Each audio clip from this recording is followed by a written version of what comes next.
The advice and opinions expressed by the host of Autism Live and her guests are meant solely as suggestion and should not be in any way construed as child-specific advice. The Center for Autism and Related Disorders advises working with a board-certified behavior analyst who has experience with autism before starting any intensive behavioral intervention. Any choices you make in determining your child's treatment are completely at your own discretion.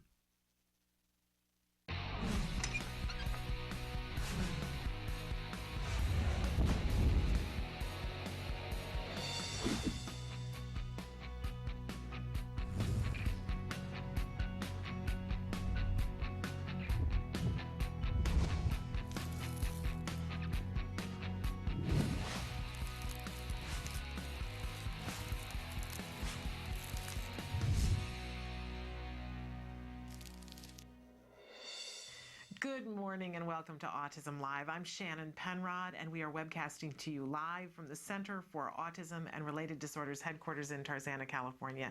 So thrilled to be here on a Wednesday morning because our very special guest that we're going to share with you in just a few moments is Dr. Doreen Granpeesheh, a true expert and a visionary in the field of autism. She joins us on Wednesday mornings for a segment called Ask Dr. Doreen, where we're going to be taking your questions live. You can, Emily's going to cycle through all the different ways that you can watch the show. I'm going to remind you that there's only one way that you can watch us live. That's at www.autism-live.com. When you go there, there's a white box. You put your cursor there. You can type whatever you'd like, hit enter, and it magically appears here on our screen, and we can ask Dr. Doreen Granpeesheh your question in real time. There is no login. There is no charge. There's no credit card. We don't even have your personal information. In fact, if you want for us to get back to you in writing, you'll have to include some information about how we do that. We don't share your personal information on the screen. I have a way of editing that out, but it's all anonymous unless you make it otherwise.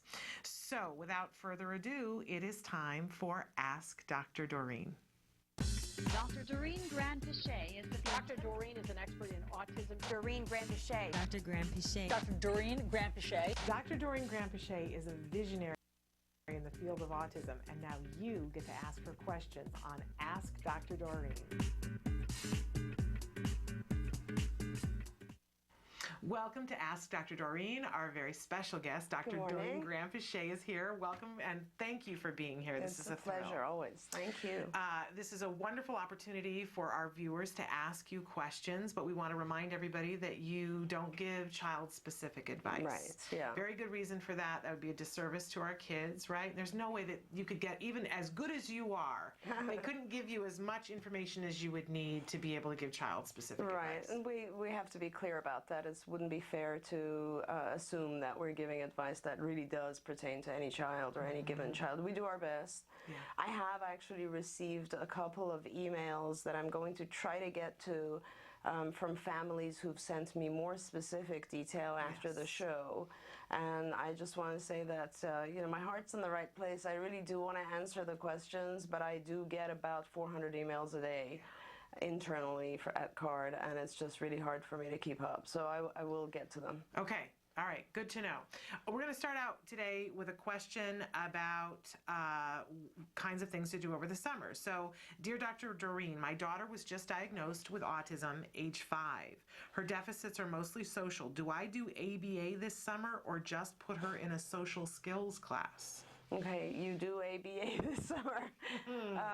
You know, it's like anything else, I guess, Shannon. Like if your child doesn't do well in, let's say, math or something, you would probably start with getting tutoring before you put the child in a group doing math or something. So the attention that you get and the specific lessons that are important for your child, it's just better to do ABA. And I think it's also important that you don't just do ABA, just general ABA, because a lot of folks in ABA don't really know how to address the social curriculum or the area of functioning that we call social functioning.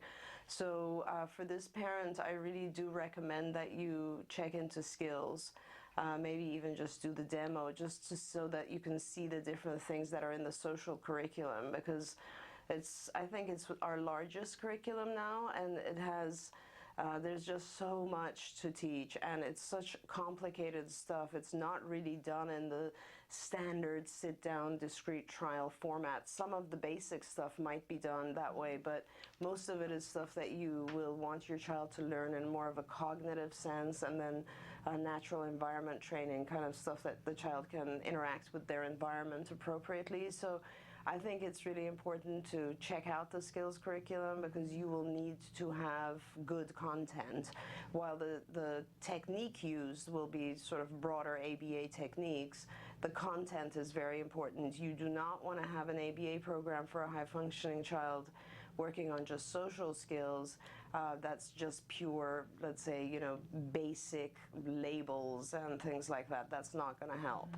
You're going to want to go into more conversational language and more advanced things. Having said that, a lot of times, it's unusual. I don't want to make any assumptions here, but it's unusual to get diagnosed at 5 and then to go head straight into just social.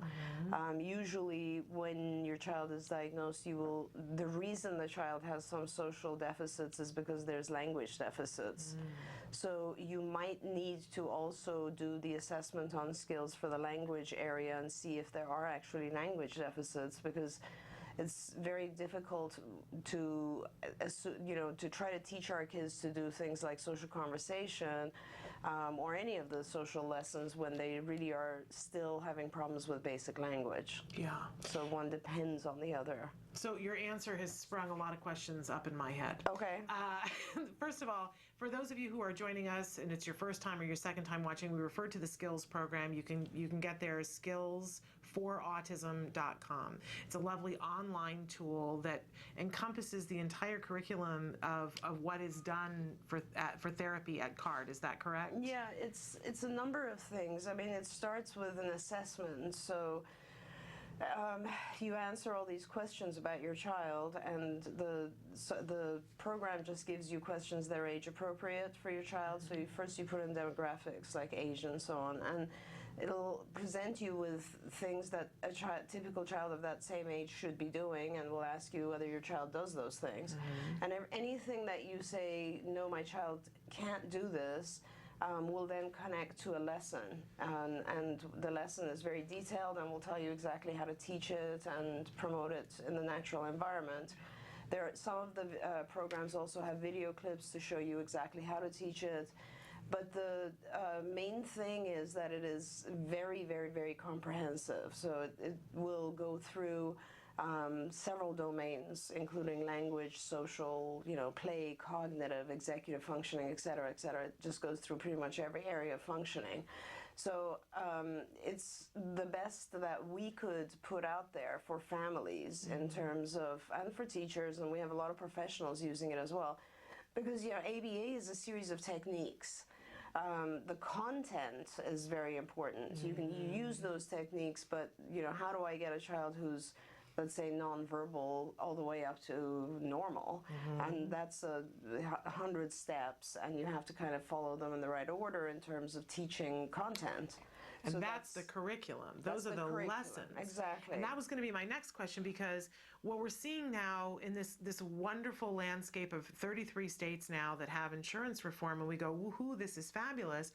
But what we're starting to see, and what I'm really hearing overwhelmingly from parents, is that ABA is not the same in different places by different providers. Yeah, that's very, very true.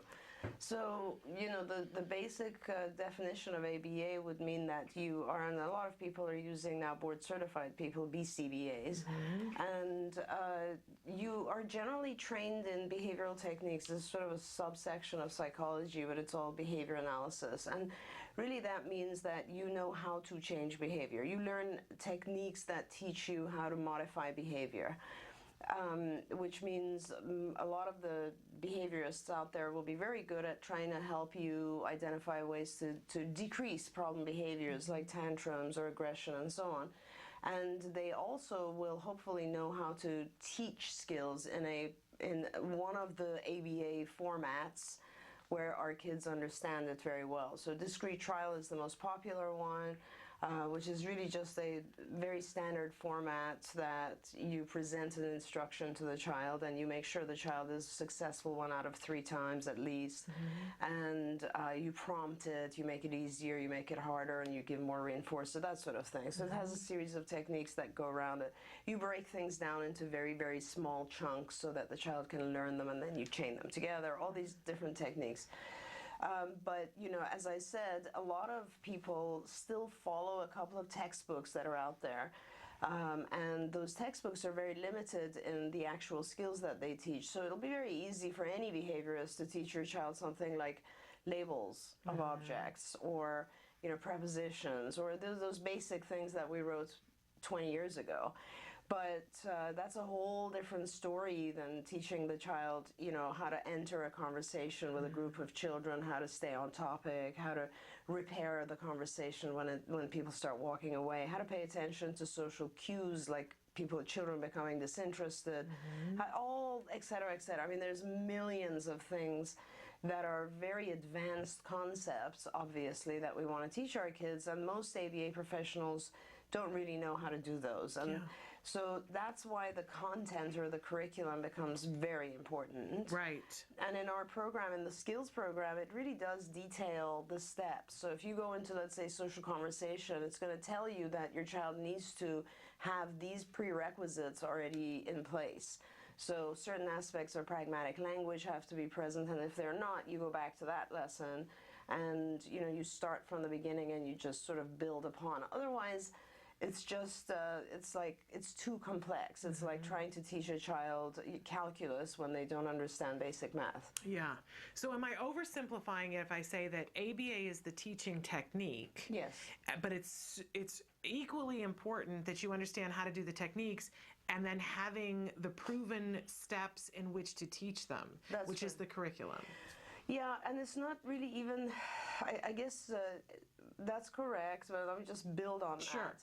ABA is a series of techniques, right? Okay. So the things like shaping and chaining and discriminative, there's like hundreds and hundreds of techniques that come together, and they're all ways that we will modify behavior, things to do that you can change someone's behavior. You can increase it or you can decrease it. Now, with challenging behaviors, we use techniques to reduce them.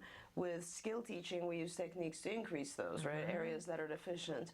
But, and then sort of groups of these techniques, clusters of these techniques have been called different things. So for instance, discrete trial training is let's say a protocol that involves things like, you know, the discrete trial, reinforcement, of course, short instructions, shaping, chaining, all of these go into the discrete trial protocol.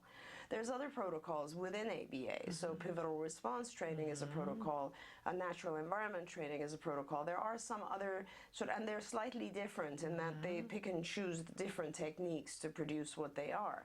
But nevertheless, they're all ABA.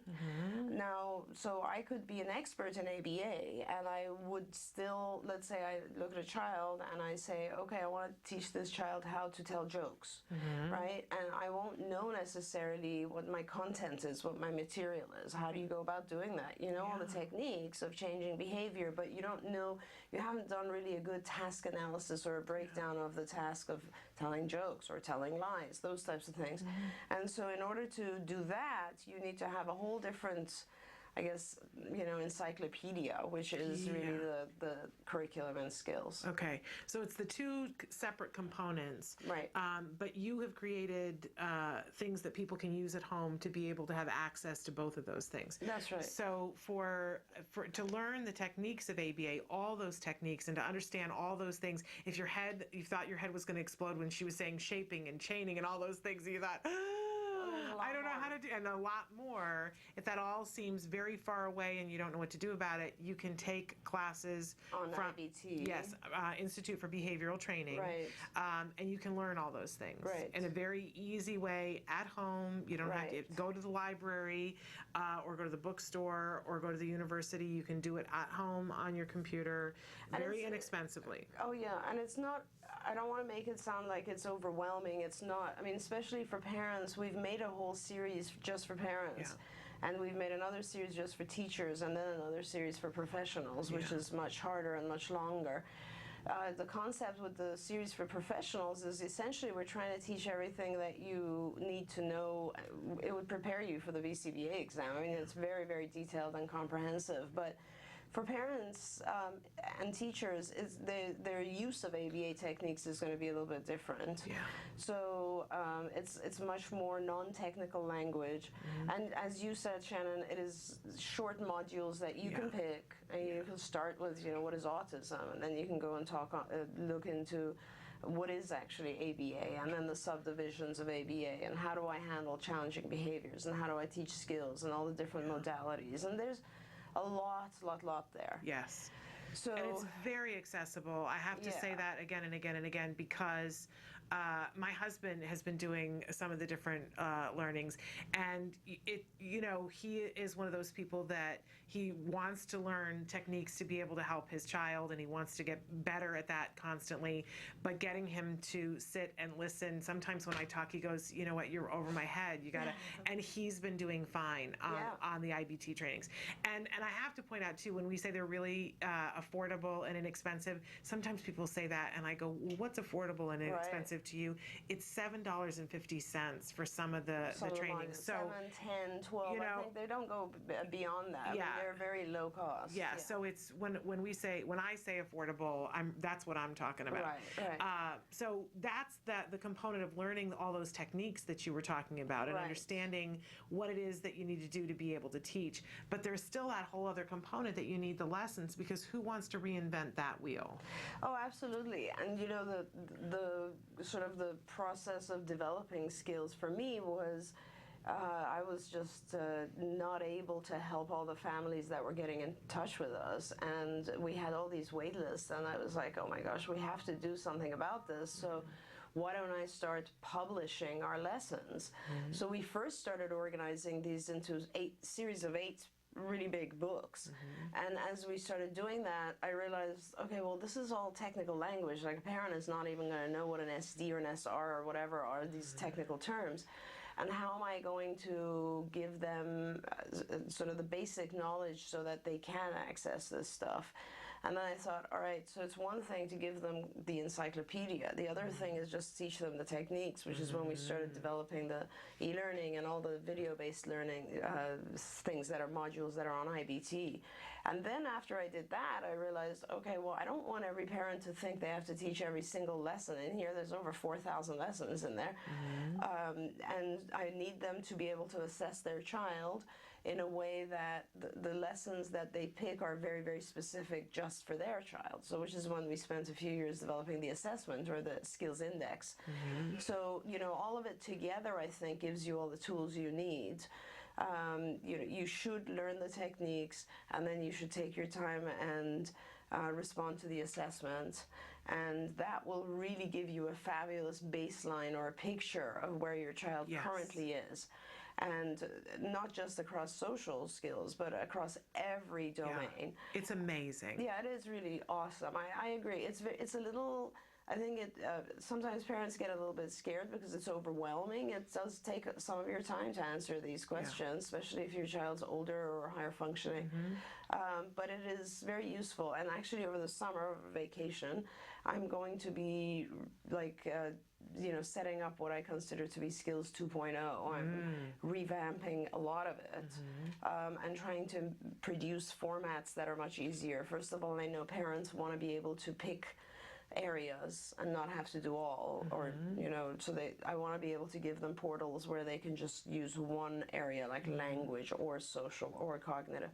And I also want to just make it much more easy for parents to just select specific lessons and download them and print them, so they don't have to become a member of Skills if they just want to purchase one lesson. Interesting. If you are a member of Skills, which is also, I think, pretty affordable, it's $75 a month for a single parent. Although, there's a sale right now. There's a sale right now still. That's right. We extended the sale, so I think.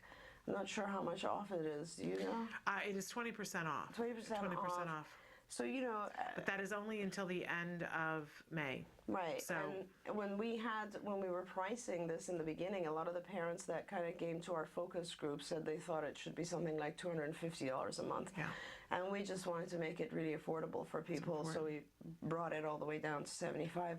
And that's if you're one family, and if you have other families and you're a group of people, you can purchase a larger contract, which goes all the way down to like 20 a month, depending on the size. So it is really a very, very useful tool. It's sort of like the WebMD for autism and ABA. Yes. It gives you an answer to, it has search functions, it produces reports, it gives you IEP goals, it allows you to track. I mean, a lot of what I'm adding, and not to mention that currently, if you become a member right now, the VIP builder is on there as well. Yes. So there's a descriptive function assessment on there where you answer questions about behavior. And that leads to a behavior intervention plan, a BIP. So you can produce a behavior intervention plan and deal with exactly everything you have to do for the child's challenging behaviors as well. So it does give you a ton of resources. Yeah. I think, it's so comprehensive that sometimes it might scare parents or just like overwhelm them. And I have to figure out a way to subdivide it so that it's a lot easier.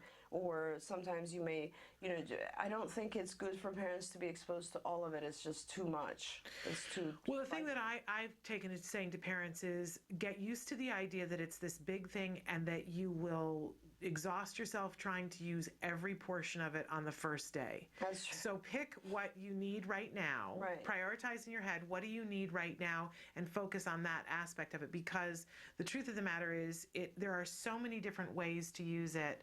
And I say all the time here, I'm a big fan of skills and I'm a user of skills, but where I'm at now in my life, I'm using it in probably a different way than a lot of people, because I'm using it for my IEPs. I'm checking the BIP that the school gives with it. I'm going in with IEP language to my IEP and saying, here's a lesson I want you to add, because I know it's skill appropriate and age appropriate. And it has saved me an ulcer, I think. Well, I mean, a lot of times you tell me that you also just pick specific areas that you want Jem to work on, for instance. But you see, the thing for me is that I still think, being a parent myself and having 3 kids, we're all so overwhelmed. Yeah. I mean, I can't imagine that everybody's life is as crazy as mine, but perhaps it is. I don't know. I mean, and it is, we don't, if someone came to me, let's say, and said, I want to give you now something that will probably take you about 5 to 10 hours just to acclimate to this software, I'd say, okay, thanks, I don't have time. It's like right now when I receive emails that are more than a paragraph long, it goes on hold because I don't have the time at that moment to deal with it. So I worry about parents there's not a lot of parents that are like you in terms of, being really willing and able to infuse themselves into the system. If you are a parent, as you know, we have a lot of parents who use it and actually even promote it to other parents, and they love it. Yeah. But it is a certain type of person who can do that, and the rest of the population are more like me, where it's kind of like, give me something really easy and step by step. Yes, I want to do stuff for my kid, but this is overwhelming. Yeah. So I'm going to try to just make it as, we're doing a lot of things right now. As you know, the DSM-5 came out. Yes. So what we're doing is we're also going to infuse some questions that will allow the parent to confirm or not confirm, I don't know what the opposite of that is, reject their child's diagnosis. So that'll help. And then from there, I think, and I don't know, I would really appreciate feedback from families who are on skills, but I'm thinking once you've done that, the system should really ask you, what do you want? Yeah. Like, do you want training? And we'll take you to the IBT site, and these are the ones we recommend you start with. Or do you want to assess your child now? Or do you want to, what areas do you want to focus on? I mean, we have children who are 15, let's say, and the parent is really just interested in, that's either vocational skills on the one end, or they're interested in college prep skills, those types of things. And we should be able to direct parents to specifically where they want to go. rather than this huge supermarket where you have to kind of find your way. Amazing stuff. But of course, we recommend both of those places. You can go to ibehavioraltraining.com and you can go to skillsforautism.com. And all of that's also on the Center for Autism website as well. You can go to the bottom of the first page and find all of that there. All right, we're going to take a short break and we'll come back with more questions for Dr. Doreen Granpeesheh. Stick with us. The Institute for Behavioral Training provides programs to educate students, parents, and professionals proven techniques using applied behavior analysis. Access online video lessons with IBT e-learning. Get one-on-one personalized instruction with IBT face-to-face training. Acquire professional guidance with IBT BCBA supervision. Develop professional growth with IBT continuing education courses. Get access to IBT services today. IBT, 360 degrees of ABA training. Welcome back to Ask Dr. Doreen. We have our next question here. It's about seizures. Where can I get good information about seizures? A friend found out that her child was having seizures in his sleep. How would I know if my child were having them? Are there signs? Well, there's always signs for seizures, but they're not signs that are easy to pick up, especially if it's during sleep. So, I mean, when we start talking about seizures, I think it's very important to get in touch with a neurologist. That is really important because seizure activity will have a huge impact on learning. And so, should everyone do that though, or are there symptoms that your child would have that would say to you that you need to? You know, during wake hours, one of the things that we see often with kids is they will kind of space out, and for periods of time where you can't even, they're really gone. You know, so they're kind of like snap them out of it. Right, and they're gone for, and it could be, excuse me, very short periods of time. But you have to be able to identify that, and sometimes it's hard. Sometimes other people notice it. If anyone points out to you that they think your child is like spacing out a lot, or here's another one, is losing skills they've already mastered. So that's a big one. If you find that the child masters something and then a week later or whatever it's gone, then that could also be seizure activity. Anything that resembles sort of a blackout period is very important. If your child is at the level where they can recall past events and they have periods of time they don't remember, that of course is very important. Waking up multiple times during the night most of the time ends up being something else. It ends up being like behavioral issues or maybe even pain related, but not seizures. But having said that, that is probably something that you want to check out. So rule it out. I know that it's not easy to actually go and get a neurological test, but it's not as hard as people think either. I mean, if you see I guess you would start with a pediatrician perhaps, or if you have access to your neurologist, you would go see a neurologist, and really the first thing you're going to want to do is an EEG, and that's not that complicated. You're not going to be doing it right off the bat, things like fMRIs. It's just an EEG. And if you're particularly scared of or worried about the evening or the nighttime, then they do a sleep EEG. So, and there are sleep centers around the country that do this. I know UCLA does this. A lot of the bigger universities have these programs where they will actually have the child stay there overnight and they will have an EEG to monitor their sleep. It's important. It's very important because seizure activity is you know, is the activity of the brain, and so it's really important to do that. I imagine that that's just that much harder. I know I had to go do a sleep study, and you're in a foreign place. It's hard, and you got all these clippies on your hair. It's not painful or anything, but you know, to go to sleep. Right. I remember saying, and now I'm supposed to sleep with, you know, with the dreadlocks of wires in my hair in a strange bed, strange pillow. And I imagine with a child on the autism spectrum, it can seem overwhelming, but it's important to do. Well, and there's other things you can do I mean, first of all, what I always tell our parents, and that's because like there's so many benefits to doing ABA just aside from the fact that the child's learning.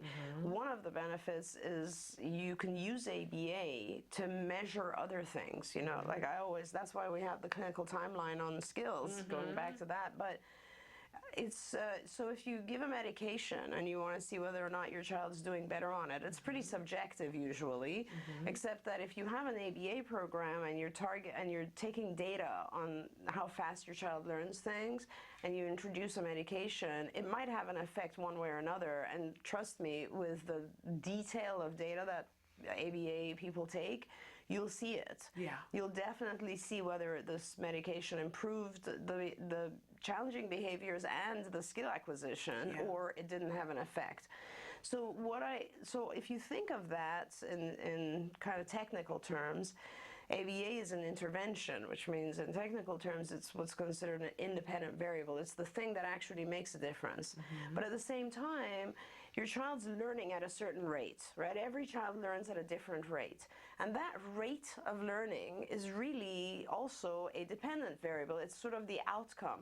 If you think of your typical children or anyone that's learning, when do we actually start to worry about them is when their learning is slower than their peers, right? When they start to not be able to master things at school, when they have issues that are problematic, all those types of things. So I always tell people, use your rate of acquisition in ABA, how fast my child is learning, as a tool that helps you identify other things. Okay. If your child has seizures, believe me, their rate of acquisition is going to be either all over the place, up, down, or they're just going to be flat. They're not going to be learning. So what I always tell our parents is, don't really mess with anything. And I'm not just even talking about seizures, I'm talking about anything else, like dietary change. You don't necessarily need to start worrying about things if your child's doing great. Right. If your child's learning tons and tons of things in ABA, in good ABA, and they're just progressing and catching up with their peers, leave it alone, right? Things are going great. But if your child has these plateaus, or if your child really is not, things are not moving ahead, then you have to start questioning everything. And that would be sleep, seizures, dietary change, biomedical, the quality of ABA, everything, pain, GI issues, everything. And you have to figure out why the child isn't moving. Because there should be constant progress. There should be constant growth. If you have good quality ABA, you should have, it's like having tutoring, right? You should have significant growth. I think that's really important what you just said, because I think a lot of times the mentality of the autism parent is you're desperate, right? You don't know where you're going to end up. You're desperate. Then you see a bit of improvement and you become afraid to monkey if you get to a plateau. I hear that from parents a lot, and I've experienced that myself, where I'm like, like we were doing so well there, we got to a plateau. I don't want to break what was working. Like maybe it's this, maybe it's that, and we kind of get ourselves into paralysis, afraid to change something because we were seeing progress for a while.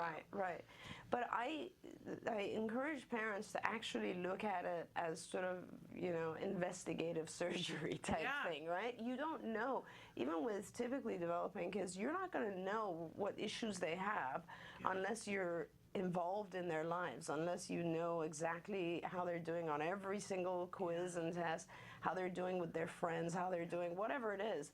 And the beauty of skills or some measurement of these things is that it allows you to actually see how your child's doing in every single area. And that is critical, right, Shannon? I mean, it's like if you have an idea, and it's much more complicated than what I just sort of tried to summarize, because when I look at the trajectory of sort of a child's acquisition rate, which I look at a lot of data from a lot of kids, right? And that's, I don't want to keep going back to skills, but the biggest reason we produced skills was to help parents. And then beyond that, we have, once you have 3,000, 4,000, 5,000 children's patterns on here, you can start doing what's called a cluster analysis. So we're beginning to look at clusters of kids, which means kids that come in with sort of the same demographics, and they start to progress in the same pattern, and then that allows us to subdivide autism and say, oh, look, here's another child coming in, and they have the same demographics, so they're going to definitely go through this pattern, and we need to make modifications ahead of time for them to be the most successful, because we've learned from other kids. Absolutely. So, but the thing about it is, if you have a child and their learning rate is pretty good to begin with, and then all of a sudden it hits a plateau, the very first thing I would do is look at technique, because most often it has something to do with the actual ABA process. And those will be things like, is there enough reinforcement for the child? Is he getting bored? Is the pace fast enough? Is the stimulus, or the stimuli that are being presented, of a form that is perceivable for that child? Because children see things very differently. Some of our kids have sensory issues, the majority of our kids do. So a child might be able to focus very well when you're on basic levels of programming and you're dealing with visual stimuli, but they're not going to do very well when you're dealing with like abstract thoughts or abstract concepts that are not visual. So is this one of those, is this child not slowing down just because we don't have as many visual stimuli in the program, or are the visual stimuli too small or too close? Or so there's a lot to check when a child plateaus, a lot of things. In fact, it makes me think I should probably do a checklist of these things, because there's a lot. And once you have gone through and you've determined, no, I've modified my ABA program, it's really the best I can do for this child, then you start looking at things like sleep. Well, I mean, sleep is going to have a huge impact on the child's ability to learn. Health in general, like, is the child actually, having 3 times a day diarrhea, which obviously means he might be dehydrated, or he's not able to focus, maybe he's bloated, those types of things. And you look at things that are even more effective, like seizure activity or what. And all of that is a step-by-step adjustment. It's kind of like dosing, So you've adjusted your ABA, it's good. And the amount is good, the quality is good, and the amount is good, because I want to touch that quickly, because so many parents will tell me, I did ABA, it didn't work. And then you find out, like, I have that right now with some of my parents who will email me and say, I do 1 hour of ABA a week. I mean, it just makes me want to forget cry. it. Right. So ABA dosage has to be pretty intensive if you are really trying to teach a child a lot of things, right? And so, is the amount right? Is the quality good? Am I really getting through to the child in terms of the sensory issues of the child? Is the child sleeping? Does he have other medical issues that I need to fix? Are there seizures? Is there pain involved? Does he have anxiety? All of that sort of has to be controlled so that the child's in their maximum kind of learning cycle. Absolutely. Wow, that's amazing. I want a checklist now. Yeah, I mean, I honestly should make a checklist, because it makes me think that it would help a lot of providers, because they would one by one go through these and figure out, like, what have I not done? It more often than not, and I will say almost always, has nothing really to do with a child's intelligence. The children are very intelligent and they learn these things. It has to do with how they receive information. So that's really important. And that we can manipulate. You can manipulate, and you must manipulate as a behaviorist. That's part of your job. That's powerful. That's something that we can get behind and push. That's a wonderful thing. All right, let's take another break, and we'll come back with another question. Stick with us for more Ask Dr. Doreen.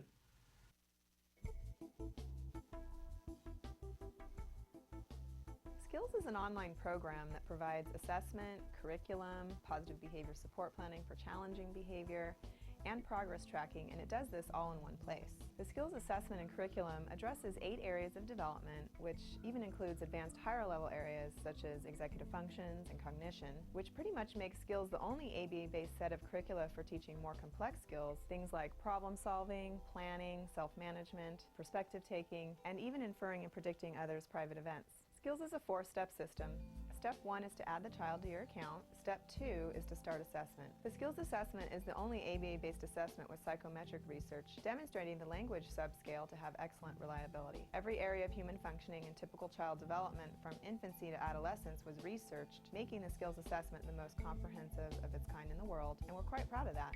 Skills is easy to use. Simply click Start Assessment and begin answering questions. Or simply type in a keyword, Find specific activities to assess and add activities to treatment. Step 3. Choose activities. Once you've completed the assessment, Skills selects from a pool of 4,000 activities categorized by age, level, and skill type to provide you with exactly those activities each child needs. Start by choosing a curriculum, then a lesson, and finally an activity.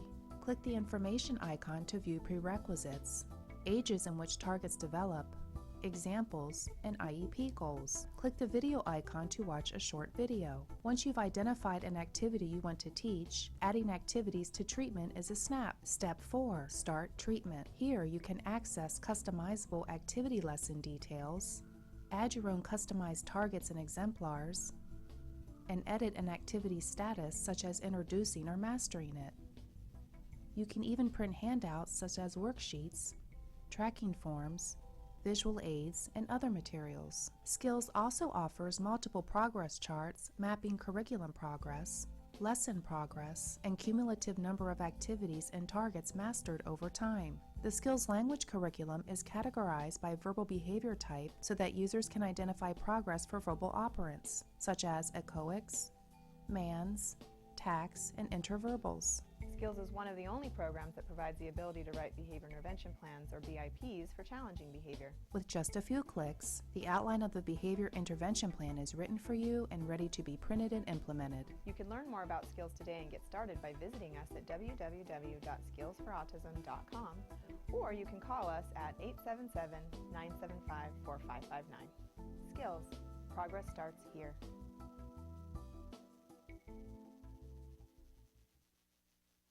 Welcome back to Ask Dr. Doreen. We have a question that has come in about a 9-year-old. So thank you for all you do. Where can I go to find help with a 9-year-old who does not speak, only grunts, and has many tantrums? Okay. That's a really good question. Thank you for being sort of just general about it. That's really important because your focus on things change quite significantly when you're talking about a child who's 9 years old and doesn't have any language and grunts and has tantrums. Because you're not anymore focused on trying to teach this child everything they need to know for normal functioning. What you're doing, because it's just impossible at the age of 9, by the time you can't teach that many concepts. What you're trying to do is you're trying to make this child as functional and adaptive as he or she can possibly be. So your focus is very different. And the very first thing, and this is with any child, any age, is to make sure that the child is able to communicate what's important to them. Yeah. Now, a child who has no language will probably not be able to communicate all the things that they want or need. I would guess that this child, for instance, if they want something, they might take the parent by the hand to the object, or they might at best point to the object or try to reach it, or if they're 9, they might have already mastered how to reach those objects. But objects are just objects. What if the child wants activities? What if the child wants to go someplace, want to be with someone, is thirsty, whatever? It's a million things, has pain, etc. Right. The parent who said, I'd like to know what my child wants on his baked potato. Yeah, you know? There you go, I mean, right. I mean, all of this stuff. So it's extremely important for this child to get a communication system. Now, he's nonverbal at 9, so it's not really fast enough to want to try to get language. This is the point that you really want to go into a visual program of communication, and especially if the child has tantrums. That tells me that he's frustrated, right? Because all of these behaviors are, any challenging behavior is just a form of frustration. It's just saying, I can't get across what it is I want or what it is I want to avoid, and so I'm going to tantrum. Yeah. Because when I tantrum, first of all, I'm frustrated that you guys don't understand. I tantrum, and then people kind of let me have what I want, or they allow me to avoid what it is I don't want to do. So this is extremely important for this child to have some level of communication ability, and really recommend either a PEC system or any kind of augmentative device where the child can, and all the kids are different. Some of our kids only do well with icons, pictures of things. Others do well with written word because they learn to memorize words very fast. We use very often with our kids, we will start out with a PECS program, transfer to an augmentative device, transfer to an iPad with Proloquo, the software, and then transfer further into like an iPhone, or a lot of our kids are just keyboarding what they want now. But it's very, very important to get really good supervision on this, really good advice on how to do this. I currently myself have 2 kids that I do this with. Their ages are different. You know, one is actually an adult and one is a 9-year-old, and I'm setting these systems up for my kids. They're both relatively new to our system because they're frustrated. Yeah. Because they're frustrated. So your real focus with this child is no longer, let me teach him language or social skills or whatever. Your first focus is really, let me help him communicate with the world so his frustration goes down, so he's actually a little bit calmer, happier, and able to learn. Yeah. And then you'll go on and start teaching other skills. But the very first thing is to put in a visual system of teaching so that the child can just learn things visually and can begin to communicate. And there's so many rules about this, Shannon, that I wouldn't even be able to go through them here. But I guess the most important thing about this is that the system that you put in place has to be so easy for the child to use that they use it instead of tantruming. Okay, it has to be easier than putting effort into tantruming. That's got to be the key. And that's the key. And in order to make something that easy, you have to start out with what we call MANDs in behavioral terminology, which means the child's requests. Yeah. And pivotal response also talks about this. It's the pivotal request or response. So it's like the thing that the child wants the most. Right. And so those requests, those items that the child wants, you put those first, and the child, all they have to do is, let's say, press a button or touch an icon, and they must get the object. So you have to be careful with that because those things have to be available. So once you get this idea to the child that this action is going to help you, then learning becomes fast, and the child actually stops tantruming because now they can get their stuff across. And so that's the very. And this parent said, "Where can I get help?" I don't know what state the parent is in. I know that we have specific people who are specialists in just setting this system up. And if you need help from us, you can certainly get in touch with us. I mean, I think in order for you to get this the fastest, I would probably just send me an email. Oh, okay. And I will forward it to our remote services. And like, for instance, one of our senior trainers, Sue Cho, she is amazing, and I ask her to come and work with my kids because she just knows this stuff so well. She's taken so many kids from severe behavior to full communication on these systems. So yeah, I mean, and we have a couple of other people who know this system very well. So yeah, I would really encourage that you get on a visual system. Awesome. Unfortunately, we're out of time, but I thank you so much for being here today and answering these questions. And we're going to take a break and go to the A Word. This is the amazing ongoing documentary being made here at the Center for Autism and Related Disorders, following a little boy, Jack Riley, as he begins his early intensive behavioral intervention. Take a look. This is the A Word.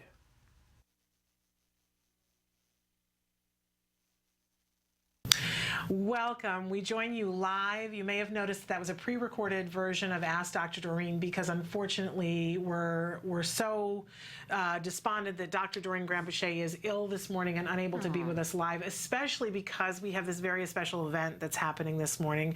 We are debuting a new video series done by the fabulous Nancy Alspaugh-Jackson. And I know that Dr. Doreen Granpeesheh wanted to be here with me this morning to intro this new segment because Both Dr. Granpeesheh and I are huge fans of this lady that I'm sitting next to. You are an Thank you. amazing woman. Well, thank you. I will take that in. I'm trying to learn Take to be it in. gracious. I know that Dr. Doreen is very ill. It's been going around. You can hear it in everybody's voices. Everybody's sick. Yes, Matt Asner was sick yesterday. It's going around. And All right. Otherwise, I'm juicing. I want to talk to you about juicing. Yes, I want to know about that. Okay. But I know that Dr. Granpeesheh wanted to be here this morning. We're juice very for her, excited. too. Yes, we're very excited about this video series that you have done. We're going to air the first one in just a moment. The whole series is called Empowering Parents of Children on the Autism Spectrum with Nancy Alspaugh-Jackson. Right. And it's remarkable. I've seen many of the series, and I'm so thrilled that we're getting an opportunity to share your wise words with so many people in a wider audience. You know, Shannon, I just want to say that I came at this series from really being just a parent, and what some of the emotional and spiritual and those kinds of challenges that I was going through.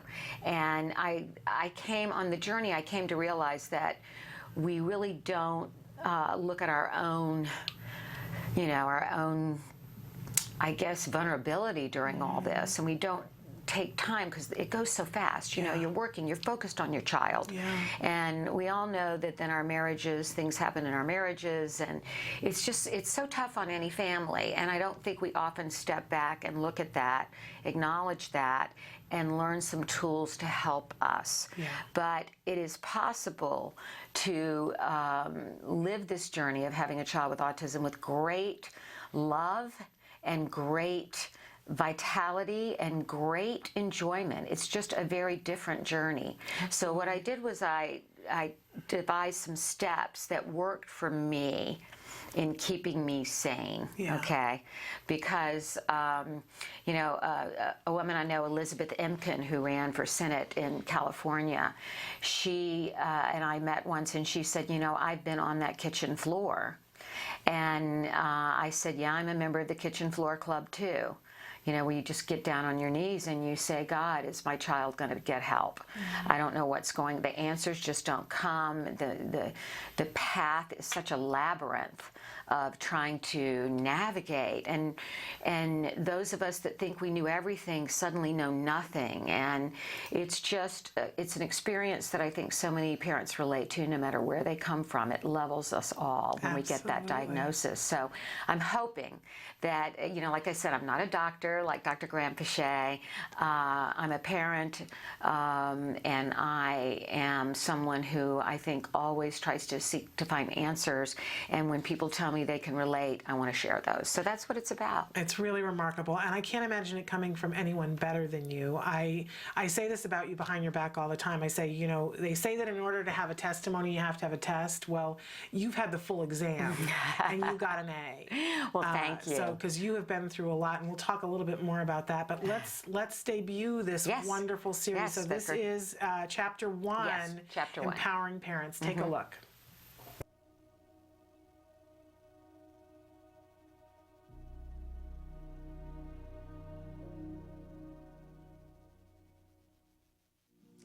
If you're watching Autism Live, chances are you care about the life of someone, or perhaps many people, living with autism. You spend countless hours trying to make a better life for them. It may not have been easy for you to watch the show today. Sometimes you could be juggling so many balls in the air, you feel like a circus performer. I remember recently saying to a friend that as the mother of a son with autism, plus all the other challenges in my life, I feel like I'm carrying a tray full of glasses of water, and that if one of them topples over, the whole thing is going to go crashing down. This empowerment moment is all about you. Now, I'm not a doctor or a therapist, but over the last 9 years in my autism journey, I've learned some things that have helped me shift from being a victim to having hope. See, I've been in that place, down on the kitchen floor, on my knees, praying for answers of what happened to my child. I've been in that place, covered with blood and tears, after one of Wyatt's giant tantrums, where I said, Where has my fairy tale life gone? I have a feeling you're a member of that kitchen floor club too.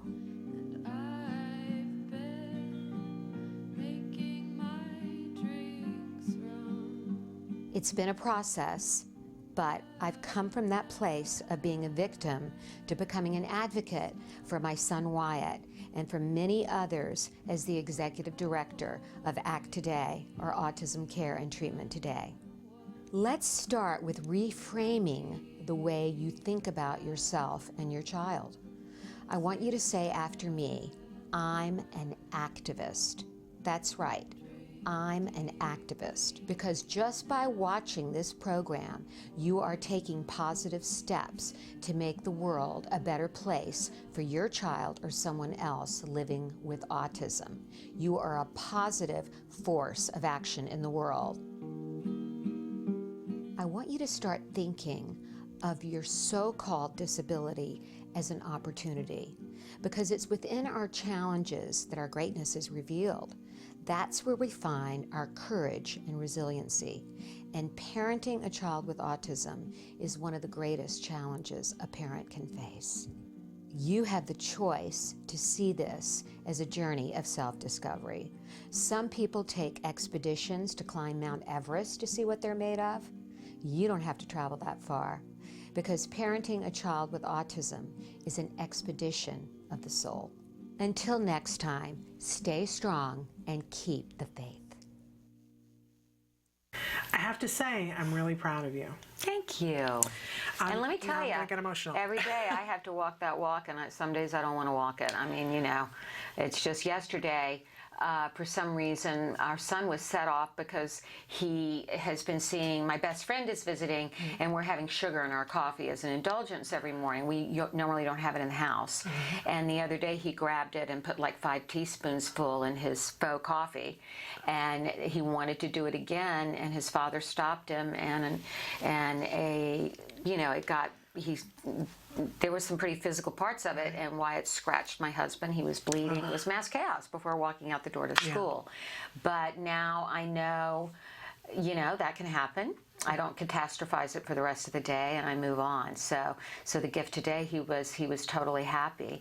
And, you know, I'm just trying to give some of those coping mechanisms that have worked for me in, you know, bringing me to thinking of as chosen for this. I do believe you were chosen as Jem's mother. And, you know, we have to turn some of the negatives into really positives. That doesn't mean it doesn't, another four-letter word starting with an S sometimes, but I try to replace that with my favorite 4-letter word, which is hope. There you go. Well, I have to say, you are so amazing, and a lot of times I think people look at you and go, well, clearly she has it together. I am one of those people, and I wrote a blog about that this week about you that's on our site, because the first time I saw you, I thought, okay, you know, I'm glad she's on my team, but she's so different from from how I am, because she has it together. You know? Oh, yeah. You know, it's funny, at the military film premiere in San Diego that our military kids did that took the film camp with Joey Travolta that ACT Today sponsored. One of the moms was talking to me, and she said, we're losing our house. I said, well, we are too. And she dropped, she went like in shock, but how can you? You're rich. And I looked at her back and I said, no, we're broke. And then she said, how can you be broke? I said, cancer battle for 18 years with my husband, autism, hello, right then and there, and just life. And this is why I say it's important for people to know, and you are open and honest about where you are, but you look so good that it's. I think that sometimes we don't realize. And I had this preconceived notion about you before, and then I came to know you, and I thought you were powerful and amazing before, and I wanted to be like you before. Now that I know what you've been through and still managed to pull it together and help so many kids, I just want to be more like you. Well, thank you. But I want people to know that you have been through the test, that you continue to go through the test. Yeah. My husband's having surgery tomorrow. I mean, I'm just right out there about everything, you know. And I think it's given me a different perspective too, that we are all in some ways, standing knee-deep in a river and dying of thirst. We don't.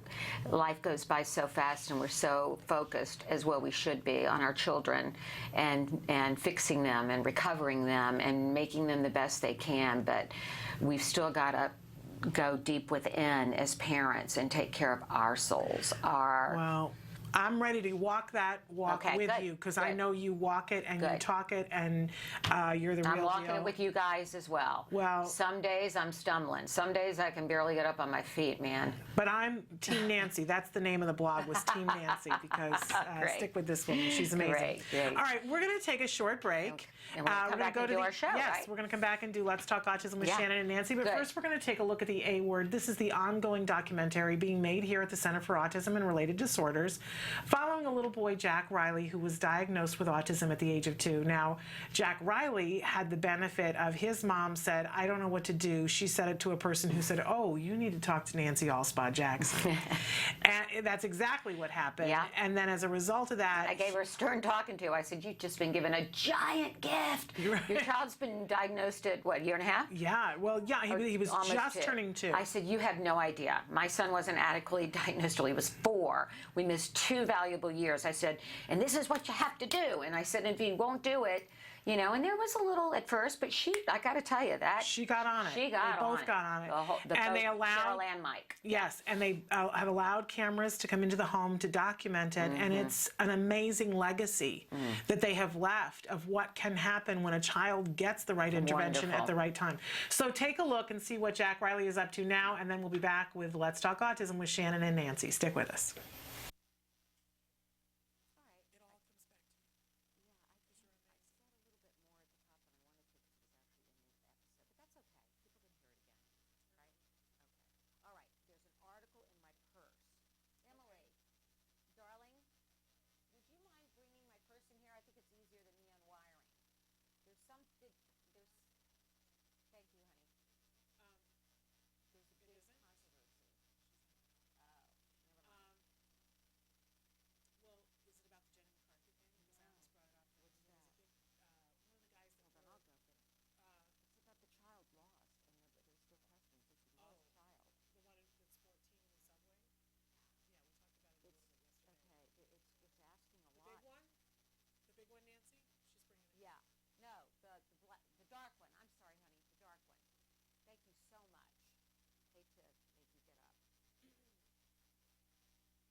Newspaper clipping, I think, right in there. Yeah.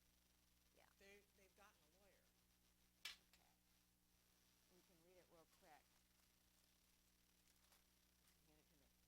11 days after our teenager with autism walked away from his school in Queens in the middle of the day, a senior police commander said on Tuesday that an intensifying search failed to turn up even a trace of the student. As an effort to locate the boy, continued a lawyer for the family and advocates for children with disabilities said they were increasingly troubled by a prior mystery. How did the 14-year-old boy get out of the school to begin with? Well, it's the 4th time he's done it. Okay, well, this isn't unconscionable. It is unconscionable. And it's something that we've got to, I think, draw attention to. Absolutely. I talked about it a little bit yesterday, and about the fact that the reward money had gone up.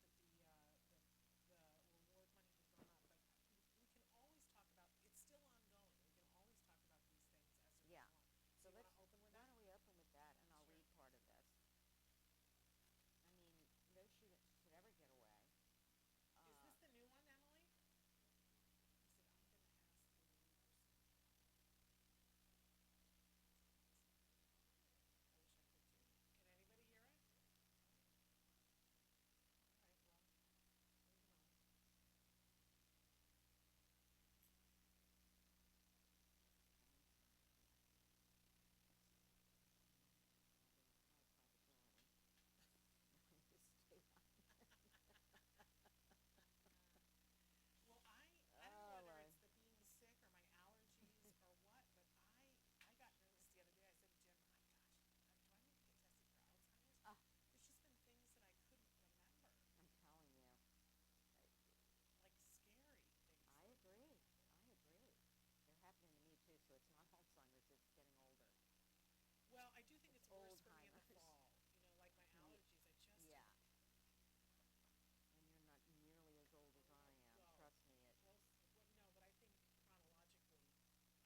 Good morning and welcome to Let's Talk Autism with Shannon and Nancy. I'm Nancy Alspaugh-Jackson.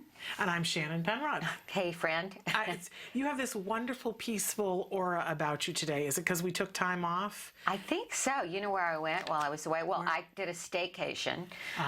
We finished our big fundraiser of the year, Denim and Diamonds, which went really well. We're going to show the video of that a little later on. We're still getting the numbers in on how much we made, but it was amazing. Well over 100,000, so great. Amazing. And it was a really fun event. Yeah, it really was. And Vin DeBona was wonderful, wasn't he, when he accepted his activist award? He was fabulous. So great. And Tom Bergeron, what a stand-up guy he is, too. Yeah, he's not only, I think, the busiest host and the most talented, but the most genuine and really charitable. Yeah. Charitable. Amazing. So, but at any rate, my best friend is here from Virginia, and we went to Santa Barbara, went to see the monks up at the monastery up at Mount St. Calvary. We went to a shop that's kind of, I guess you would call it, I don't know, it was like a guru kind of thing, you know how that is up there. Like well, you've got that energy about you today. You're really centered. Okay, good. It's very fun. I'm glad. That means vacations work is what it means. And Malibu. We went to the Boo one day and walked on the beach. And, there's so many great things to do here. You really don't need to take a vacation. Yeah, well, we did a staycation too, but it was called Let's Have a Cold and Sit Home in front of the television and grab tissues. Then you get another one. That doesn't count. Oh, That's really? 6 days. I'll make sure somebody knows. Okay. I'll say Nancy said. That's 6 days, yeah. So you want to get started with some in the news here? Yes, absolutely. Yeah. I hadn't discussed this story with you. There's really some concern going on a missing boy. Once again, on the spectrum, we seem to have these stories in the national news every year, yet I don't know where states are with requiring some sort of tracking systems and things like that, but it's a concern because so many of these situations happen when the children are at school, when they're supposed to have a full-time aide. And we know there is a margin for human error, right? Yeah. But it seems like there's a real trend here, what's happened, pointing to the fact that the on-school supervision simply isn't where it needs to be. And from my experience with public school that I had been in, that was certainly the case. So, I think we've got to all look at this situation because what we're doing is our children, some are being rescued and surviving, but many are dying. Yeah. And they're drowning. Elopement is always a huge issue. Right. We know that more than 50% statistically of our kids will engage in it. Right. And we need to take care of it at home, but school is, I think, even more frightening because as a parent, you're turning your child over and trusting that the people know what to do to prevent it. Right. And there are things you can do to prevent it, but you have to train people and you have to have a system in place. So we talked a little bit yesterday on the show about Avante because we've been off the air since this happened. Yes. And they're saying now that they're looking at the breakdowns at the school, but they do not have a trace of this child. He is vanished without a trace. And, they're saying it raises a lot of questions. They're looking at how the IEP was done, how he was taken care of. And anyway, it's another tragic situation, and we need to, be on top of this and praying for the family and hoping that maybe once again changes could happen. Absolutely. And the family has now gotten a lawyer. Right. And that's getting a lot of attention, but I have to think that that's exactly for themselves and for all of us, that's probably exactly what needed to have happen. Right.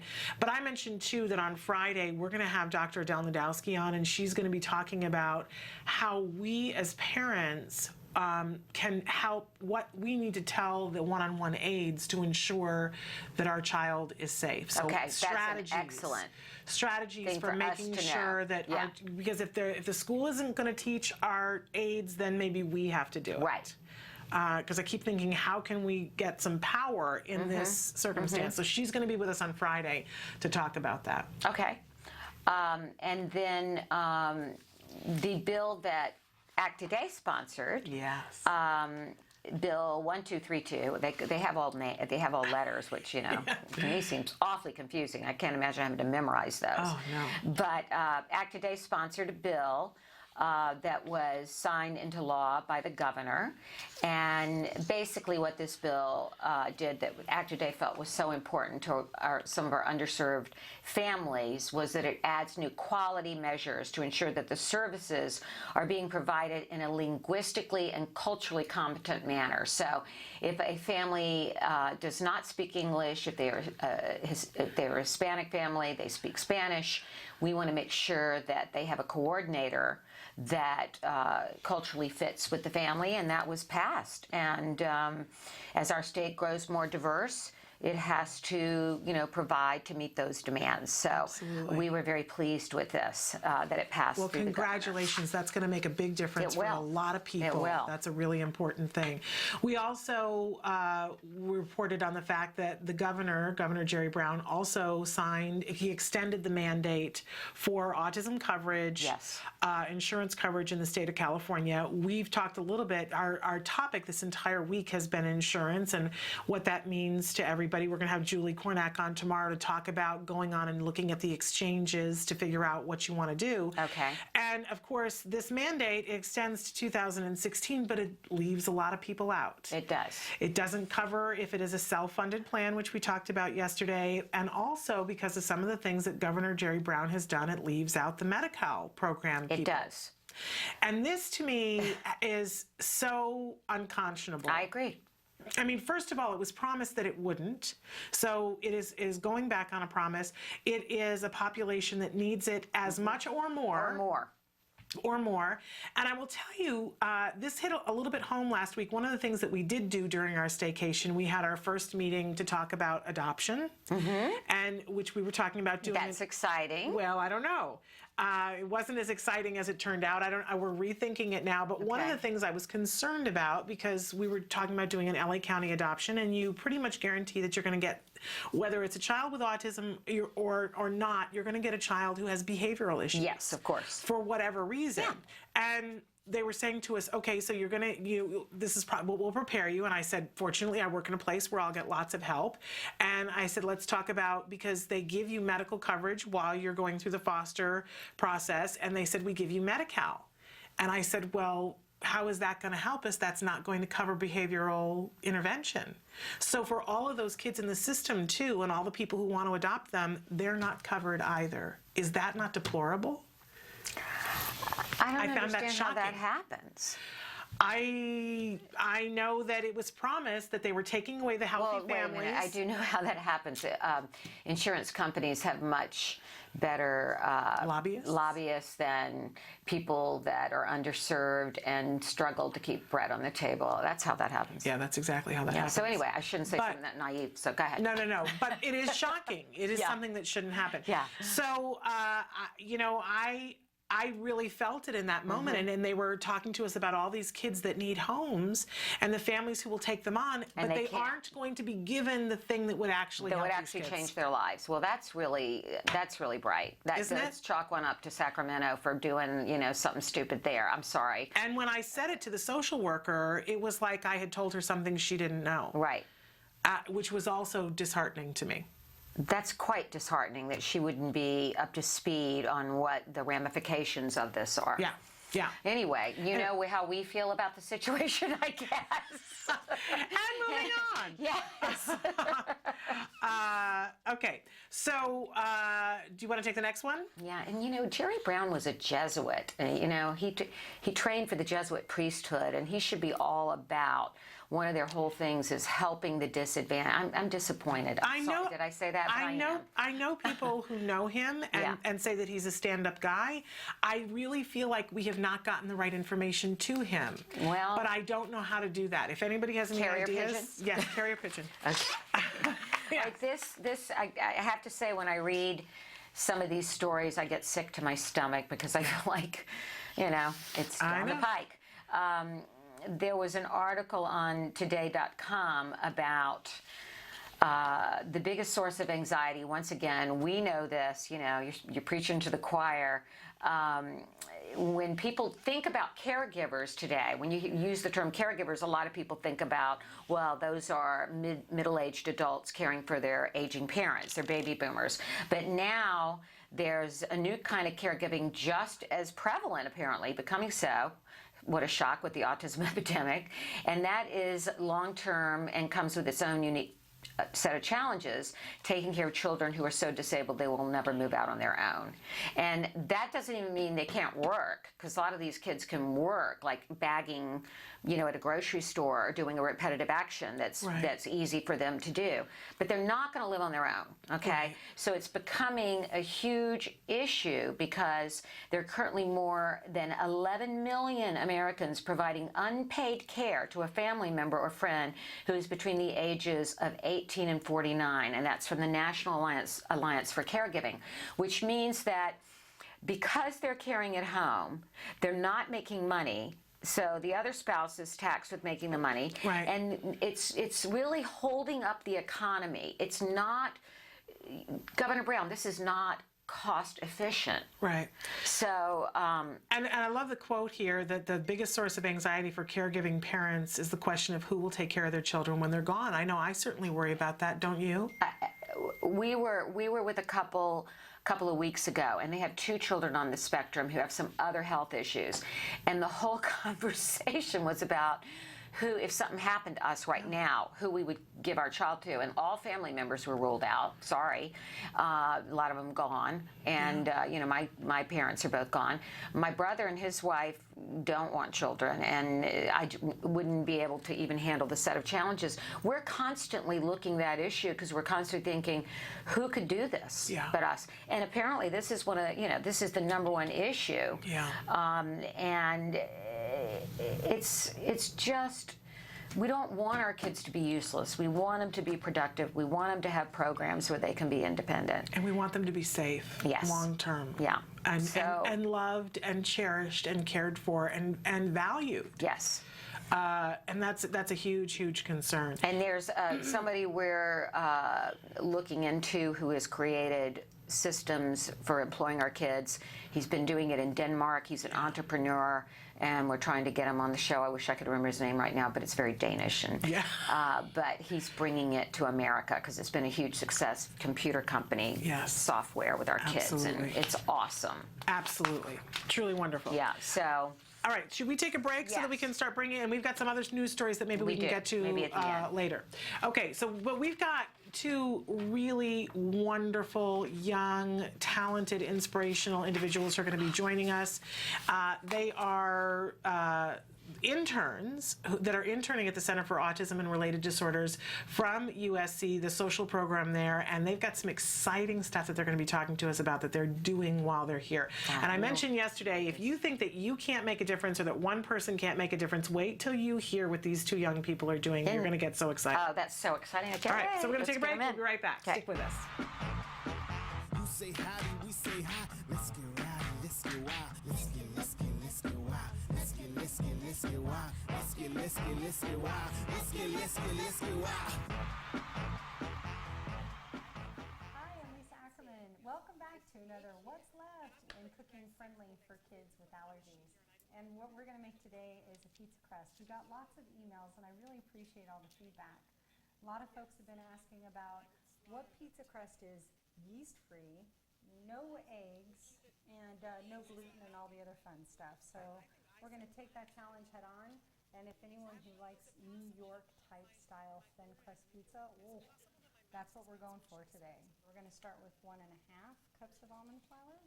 Now for folks who have allergies with nuts, there's a great bread pizza crust mix from Anna's that I really like. It's another great alternative for people who are avoiding a lot of carbs and sugars. So I like this one as well. So Jamie's going to get the flaxseed meal going, and now let's talk about the starches. What's really important about this recipe to get that crisp New York style pizza crust is arrowroot. I love arrowroot starch. It has a lot to offer for binding and pulling this recipe together. And I also have my coconut oil. I'm a big fan of coconut oil. You've heard me talk about that many times. Next, we're going to add in our Our spices. I like a little spices. If you've got a kid that doesn't like spices, it's okay, but I've gone really light in the oregano and basil. So we're going to go ahead and add that in with the baking soda. And for folks who like a little sweetness, I do like maple syrup a lot. But you can just add just a wee bit for flavor. I use typically maybe half a teaspoon. So what's great about what Jamie's helping me with now, it's great for kids that have digestive issues. It gives a great deal of fiber and also allows a binding, like what you would look for in a gluten flour. This is a great gluten-free option. And this is a modified recipe from the website Real Sustenance. I love those guys. They do a great job, but I always like to tweak things, but appreciate them. Shout out. So we're ready to roll out our pizza crust. I'm so excited, Jamie. This tastes really good. We're going to get the pizza crust going and the pizza toppings ready as well. So all I'm doing with the pizza crust is laying down some of my great parchment, unbleached parchment paper. And scare your husband with the rolling pin. That's always good times. So we're just going to real simply roll this thing out. You really want it to be as thin as possible. And it's really all a matter of preference as to how thin you want it to be. This is not a really good thick crust, so that looks good. So I'm just going to go and outline my pizza crust so it's going to look a little prettier when I take it out of the oven. So don't be afraid of the rolling pin. Your husband can be afraid of the rolling pin, but you don't need to be afraid. This is why you got to love parchment paper. And here we go. We're going to pre-cook this at 350 for about 22 minutes. Look at this pizza crust. It's not totally cooked yet, so that's okay because we're going to add our toppings to this. Most of us have a can of organic tomato sauce in our pantry. So all I'm doing is adding in just a smidge, okay, a quarter teaspoon of oregano. A smidge doesn't work in measurement. A quarter teaspoon of basil. And a wee bit of salt. Okay, a quarter teaspoon of salt. And for kids who are really sensitive to tomatoes, this is great because you can make it as fine as you want it to be.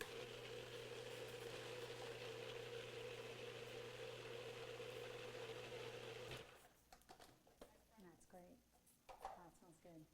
So if you want to cheat, you can use this puree. I like to take the roasted tomatoes, which is great, and push this around on my pizza crust. I know I use my fingers. That's the only way to make pizza. Exactly. It's made with love.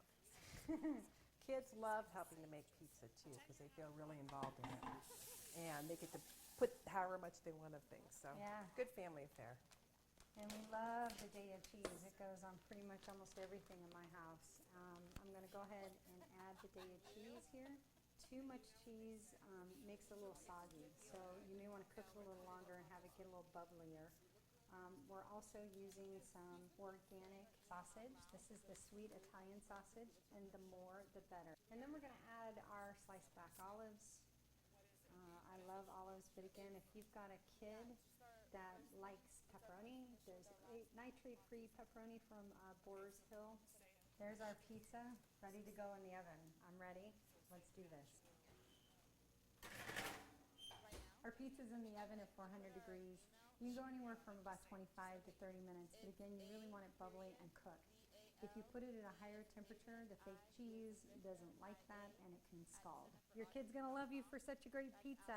We'll see you next time on What's Left. If you have any questions, please email us at autismlive@gmail.com, or you can hit facebook.com/autismlive, or go to the TACA website at TACANOW, TACANOW.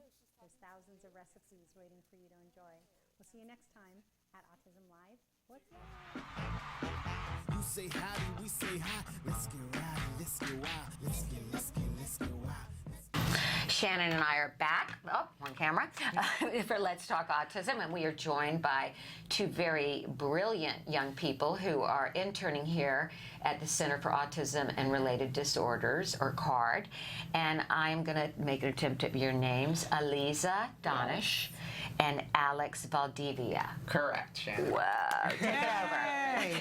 We're so thrilled to have you guys here. We're so excited that you've become a part of the family. And I've been saying all week long how amazing it is what one person can do. And here we have two people, two young, enthusiastic people. And so we want to talk a little bit about, right, Nancy, about what we have going on here, what you guys are going to be doing. So tell us a little bit about what your new role is. Okay, so just to talk a little bit, like, we're from the University of Southern California. We're both enrolled at the School of Social Work. We're both in the graduate program. We're here at CARD as interns to kind of get some experience, basically, with autism. And you have a new and we're starting endeavor here. Actually, we're starting 3 new programs. You're starting, okay. 2 new programs, and we're going to also be doing case management. One of the programs is a parent support group, and it's for parents for guardians of children with autism disorder, because like they have a hard time sometimes coping with it. We're here to help them out, and we're also doing individual counseling, one-on-one with clients of autism. And this is exactly what we were talking about. My new segment deals with the challenges of raising a child and the toll it can take. And you really do need that support. Absolutely. And that's one of my steps is get support. One of the most important things you can do. Yeah, and we're honestly here just to give support, and we're also doing case management. And the case management is going to be for adults with autism, and if they need direct service or they need case management, we're here to help them as well. Excellent. Really remarkable. And so if people want to access either of these programs, how do they go about that? So if they're interested for either like the parent support group or the individual counseling or the case management, they can contact either of us directly here at CARD. I think the email is probably on the screen. Yeah, Emily's going to put the email up on the screen. Where they can contact you. We decided we were just going to give them your email. They could contact either one of you, but you have long names, so so we're going to let them contact you, Alex, and they can get in touch with you that way, and you can hook them up with these services. Yes, exactly. Or they can give us a call. Yeah, so they can give us a call at it's 818-345-2345 extension 273, and that's to our desk. Okay. So and we're here Mondays and Wednesdays from 9 to 5:30. Well, Wednesday's longer because we'll have the parent support group in the evening. All right. So we're going to take a little break, and we're going to come back and talk a little bit more in depth about these programs and who they might benefit. So don't anybody go away. We're going to be back more with these really exciting young people in just a moment. Thank you.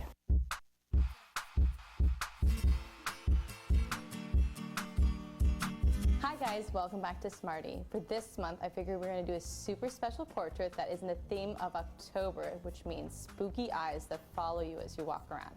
In this activity, you and your child are going to work on emotions and socio-dramatic play. So let's get started. The materials you'll be needing are a camera, a ping pong ball, X-Acto blade, tape, and a marker. And if your kids are up to it, props and costumes.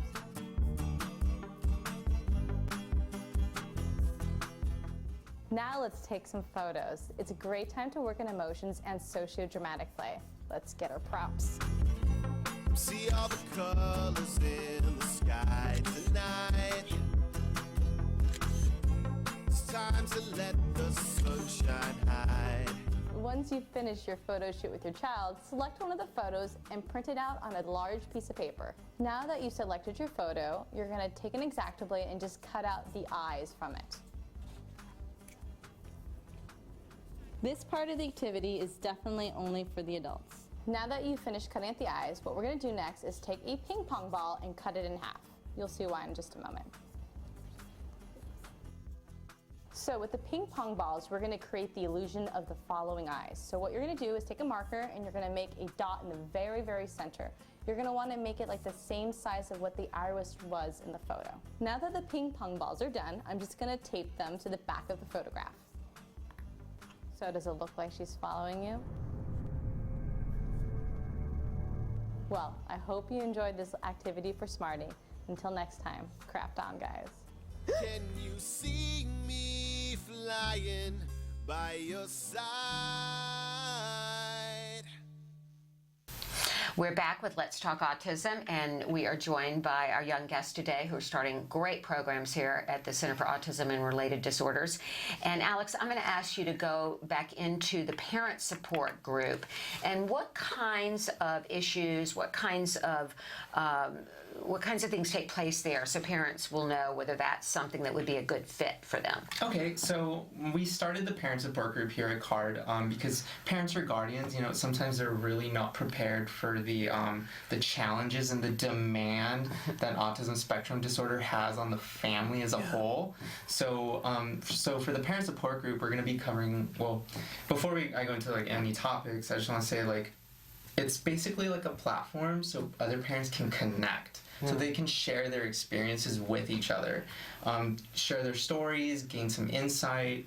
We're also going to talk about more, learning more about autism spectrum disorder and the treatment process.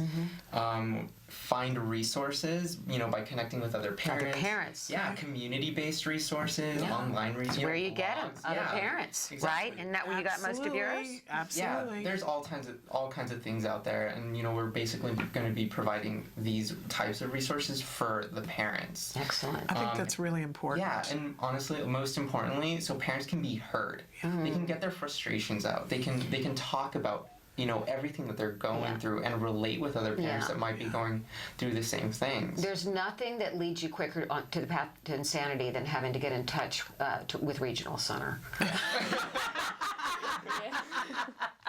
As a parent at home, calling. And I think too, one of the things about this is great is that we certainly know it's at some point everybody feels like they're in it alone. Of course. And to have that connection with other people and to not feel alone is one of the greatest gifts you can give a person. Yeah, exactly. And to know that other parents, they're right there with you. They're right on that kitchen floor, and they're right on that path, and it's not easy for any of us. So when we get the information, to share it among each other is so great. And you guys are doing that on Wednesdays, but you have 2 sessions. Yeah, so we have 2 sessions. So we have a Wednesday morning session. It's an hour long. It starts at 10:30. And then we have an evening session starts at 6:30 on Wednesdays. And we also are hoping, it is going to be here at CARD on the 3rd floor, but we are also trying to set up if parents need a daycare center for their children, just in case if it is difficult. Yeah. If we do see a need for it, we will be starting. It will be needed. It's so interesting because before I came into Act Today, the nonprofit that I'm the executive director of here, one of the things I thought about doing was starting a 501c3 called Wyatt's House, where parents could come in, get information on how to access services, what treatment options there were, and then have a place where their children could be watched safely while they got that information. So important. Because time, you feel like that clock is just ticking, and there's so many things you have to do, and everywhere there's walls, because that's just the human world, bureaucracy. So to help parents through that is just such a wonderful service. So, our best wishes to you. And, absolutely, it's remarkable. And then, as if fulfilling one of the greatest needs wasn't enough, you guys are also fulfilling another great need. Yes. And tell us a little bit about that, Aliza, about the different individual counseling that you're going to do. Correct. Alex and I are going to be doing individual counseling, and it's also going to be placed here, and this is completely separate from the ABA therapy, because we do know that children receive ABA therapy at home, and this was supposed to be something different. And it's basically for them to have an open environment to talk about what's going on in their life, the challenges, just the everyday obstacles that's aside from their autism. We will be focusing on self-confidence, self-esteem, developing friendships, trying to get them out there a little bit more, and problem solving, and just giving them the skills necessary for them. And they're open to come talk to us about anything. Right now we are having a few, we're giving out a few giveaways. So if you guys call to get it, we are giving it out for free, but then also we are charging $25. Okay. So we are trying to get the individual counseling out there to be there for them and give them the support that they need. And how important will this be for teenagers? So many people say we've hit that wall, we're going off the cliff, and we don't have any services resources. So how important could that be for families that, and you also mentioned you're going to be doing adults as well. Correct. We are going to be doing adults under case management to give them the resources that they need. So that is something that we just found out about that we're going to be doing as well. So it's really exciting. We're going to be working with groups, individuals, children, adults. We're trying to be there in the best way that we can to give the support that they need, because that is the one thing that they need the most. How are the two of you going to handle all this? We ask each other that every day. Yeah, you know what? from yourselves. Yeah, it's, you know, it's like a passion for this. Yeah. Yeah. And I think that's what's gonna, you know, motivate us to continue. And they're young, Nancy. I know. That's part of it. But hey, you know what? Exciting. It's exciting to be starting something new here, and we hope that it continues. Well, I hope that it spreads, because Yes. I think that you know, it's wonderful for our Los Angeles office, and I encourage everybody who can hear us in Los Angeles take part in this. Yes. Yeah, But because it is not restricted only to card members. It is open to anybody. there you go. Well, that's excellent. But for people who are watching, and you might be sitting in Indiana and thinking, okay, why I would like to have this, you can see that these two young people have said, we're going to take this on and we're going to do this. It really only takes some passion and energy. So, and of course, expertise. We don't but, you know, the fact that here are these wonderful young it can be people, they're replicated in interns, other this states absolutely with could be replicated. other centers. There you go. So we hope that this takes fire and that you start a trend. Hope so. That'll be amazing to 'Cause know we think two you guys are people started this. I know.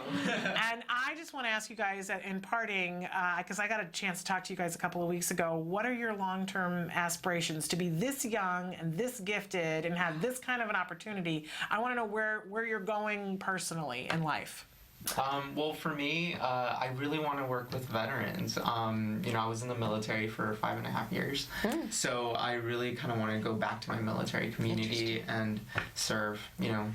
Remarkable, remarkable. Great. And you're going to find a lot of families, individuals who, military men and women who have children on the autism spectrum, and so their load is that much heavier as a result of that, and you're going to be able to know what that's about. Yeah, that will be a really gift exciting. for them. We have a military child program for children with autism in the military, and I have a lot of connections there, so we'll talk. Great, thank Very you. good. My goal is to get my LCSW. I want to become a licensed clinical social worker, and the population I want to work with is children and adolescents. So I feel so happy to be actually getting the opportunity to work with that population right now. So my goal is just to be able to go out there and make a change in the world. Well, you guys are remarkable. Thank you. And we hope that you'll come back and talk with us more about how it goes, right, Yes, Nancy? definitely. Absolutely. We'll get you back on. And Tonight is our first parent support meeting at Okay. 6:30. So All if you right. guys could come on out, that'd be Drop in. perfect. All right. All right. Spectacular. All Thank right, you so Alex much. and Aliza, thank you for being here. Thank you for having us. Okay, we'll be We're back. going to take a break, and then we're going to come back and talk a little bit more about Denim and Diamonds and this Yes. wonderful event Yeah. that you put together Be last great. Sunday. Really remarkable. Stick with us.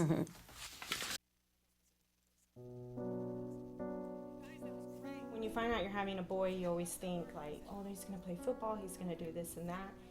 And then when he's diagnosed, all those things get washed away. It's like that piece that's always in the back of your mind, you know, where is he, what is he doing, is he safe? We really didn't know what we were dealing with. I wish that they could have directed me a little bit more and provided me some information. I was a young mom. I didn't know what it was like to raise a boy, despite a boy with autism. Hundreds of thousands of families are not getting the help they need for their children with autism all around the country. ACT Today is determined to bridge the gap. These families really have to go through a lot to get a grant. The application process isn't easy. The records, the diagnosis proof, they're really battling for their kids. So when we can give them a grant, it is so wonderful to see that they succeed in getting that help for their children. Our founder, Dr. Doreen Granpeesheh, is an amazing woman, and she is one of the world's foremost authority on behavior of children with autism. She's extremely knowledgeable, and she oversees every single grant we give. She is part of that process. People may think of autism care and treatment as simply schooling or therapy, but you know, we provide important safety supports, things like fencing, for example. The whole family's living in fear of that child running out into traffic. I recently delivered an iPad to a little boy with some of the apps that are out there for children with autism. Miracles happen. I got the iPad from ACT. From ACT, What yes. did it say? Can you repeat that, Dustin? I got the iPad from ACT. We have helped so many military families, and when I think of these brave families that are fighting two battles, one to protect our country and one for the right treatment and care for their children, it breaks my heart, and I think we have to do more as a nation to help them. There's not a day that doesn't go by that we don't think about it. Some people say, oh, he's normal. You don't see the battles that I see every single day. My husband does have to deploy, and when they get on that bus, that might be the last time that my kids ever see them. So I called, and they informed me that he had received the grant, which was like a blessing from above. I was just like speechless. I just started to cry because, you know, without it, we would have been lost. The ACT grant was a total miracle, and without that, they wouldn't be able to receive the service dog. So we're so appreciative what they've done for us as a family. Recently, ACT Today funded a program for military children with autism in San Diego, the Inclusion Films program, which is run by Joey Travolta and teaches kids on the autism spectrum literal filmmaking skills. They learn how to make a movie. Are we ready? There you go, got it. Okay. Everything that goes into the process of making a film goes into everyday life. So they're learning life skills, they're learning to collaborate. It was really nice to know how much they were enjoying this camp, and they're with people who are supporting them and are making them feel great about themselves and their differences and their similarities. And I get two kids that are working together and apart and together and apart, so it's an interrelationship as well as a camp and a learning experience. It's so fulfilling when I get letters. One stands out for me, a boy who was 14 with Asperger's, and we gave him a grant to go to a drama camp. He wrote to us and said, "Dear ACT Today, thank you for letting me belong for the first time in my life." These kids are remarkable. You know, we underestimate them. They're so knowledgeable, they're so capable, and we can change the life of a family, which means changing the life of a community.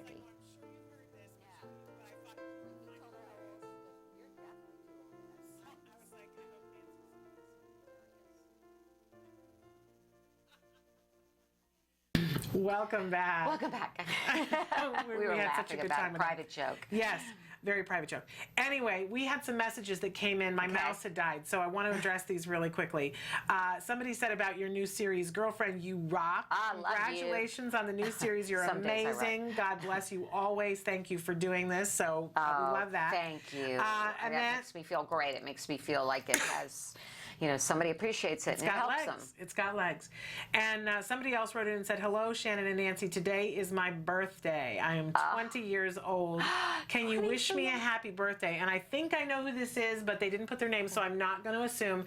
But happy birthday. We are so to happy for you. our soul sister out there somewhere whose name we don't know, Yes. but you're 20. I think I know. Oh, you're young. Your yes. life is ahead of you. So wonderful. And yes, and then they also wanted to know, another question is, do young adults on the autism spectrum have a difficult time transitioning to adulthood? If so, why? Can you recommend any resources that help adults on the spectrum transition to adulthood? I would say the general answer to that is yes, they do, mostly because the lack of services, programs, work training programs, higher education programs designed for late teens when they enter adulthood. So it's a failing of really our system, our culture, our society, that we have not, you know, that we did not think ahead far enough to say, okay, 1 in 88, 1 in 110, 1 in 88, and now 1 in 50. And I still don't know if the people that should be thinking about these things, I have a feeling they're not thinking about them enough. So this is going to be a huge issue for our entire country, particularly Washington, D.C., which is in such fine shape right now that, you know, who knows. No kidding. And I want to also add that everyone has a hard time transitioning from being a teenager to an adulthood. Everyone. Even if they're not on the spectrum. Yes. So take some comfort in that, that there's a level of just completely, you know, you're like everybody else.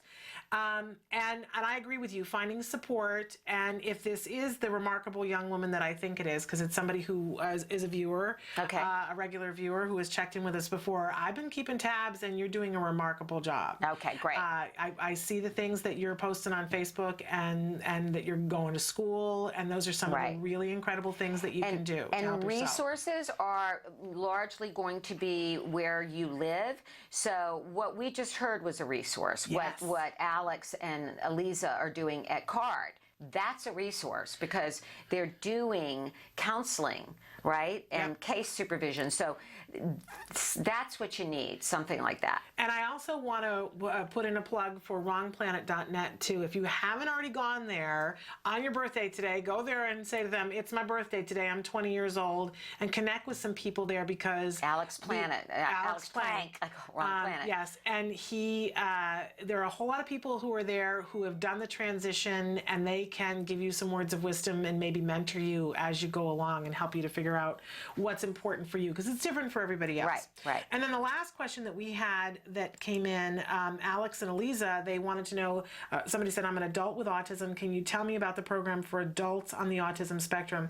They're going to be doing one-on-one counseling with adults, and since they were already out the door before my mouse worked, what we decided was to give you, again, Alex's email. You can email him. He knows that you'll be emailing him. If you still have that, Emily, can you put it up on the screen for them? And that's a way that you can talk directly with Alex, and he can share with you Aliza's email too if you'd rather be talking to Aliza. Really remarkable young people. They are. I'm very excited about this program, and I think it's something I want to look into for Wyatt as well. Yes. But having resources is really important, and you have something that you want to share, something, because everybody can do something. Yes. And as if you don't do enough, you have something new starting at your church. Well, yeah, at my church, which is Prince of Peace in Woodland Hills, California, we decided that there were so many people in our congregation with special needs, children, and some grown children, that we thought it would be nice to have a time when they could all come together in service and prayer, and just to have a time to themselves. So my minister, Father Rand Reesner, and a couple of other people at the church who have children with, we're not calling them disabilities, we're calling them exceptional children. We're trying to bring back that word. Yes. And I like it. Just a service that, it's got Christian rock, and it's very loose. It's not, we're not talking about high Catholic Mass here, okay? So it is a Christian service right now. We may bring in some other elements later, but please email me at act-today.org if you would like more information. The first one is this Saturday at 5 o'clock. We're going to be doing them on the third Saturday of every month, and we will be providing childcare